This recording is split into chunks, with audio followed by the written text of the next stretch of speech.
మా freedom fighter and అలాగే అష్ఫాకుల్లా ఖాన్ మా ఫ్రీడమ్ ఫైటర్ ఇద్దరు మా కమ్యూనిటీకి హ్యుమానిటీకి పనిచేశారు. కలిసిమెలిసిగా ఉండాలి అని చెప్పేసి కబురు మనకు తెలియపరిచారు. అట్లాగే మా మక్బూల్ భాయ్ గారు ఆప్కి ఆవాజ్ ద్వారాగా మనకు అందరికీ తెలియపరుస్తున్నారు. ఐ కంగ్రాచులేట్ మక్బూల్ భాయ్ గారు ఈ పని మీద. అండ్ అందరూ నా మెసేజ్ కూడా let us all be united and prosper.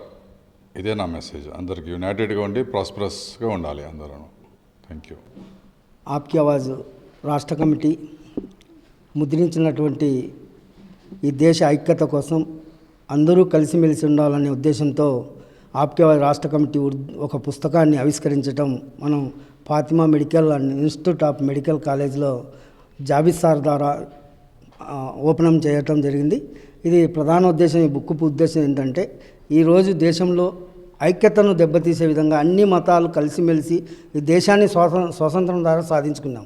ఈరోజు ఈ దేశ ఐక్యతను భంగం కలిసే విధంగా, లౌకిక తత్వాన్ని కాలరాసే విధంగా అందరూ కలిసిమెలిసి ఉండాల్సినటువంటి చోట హిందూ ముస్లింల మధ్య గొడవలు సృష్టించడం, చర్చిల పేరుతో, దేవాలయాల పేరుతో, మసీదుల పేరుతో దాడులు చేసేయటం చాలా బాధాకరం. అందుకే ఆ రోజుల్లోనే డిసెంబర్ 19, 2027 రాంప్రసాద్ బిస్మిల్ అష్ఫాకుల్లా ఖాన్ ఉరి వేసేటప్పుడు చెప్పారు, ఓ దేశ ప్రజలారా, మనమందరం మీ కులాలు వేరైనా, మీ మతాలు వేరైనా, మీ మార్గాలు వేరైనా, మనమందరం కలిసి ఈ దేశ ఐక్యత కోసం పనిచేస్తాం.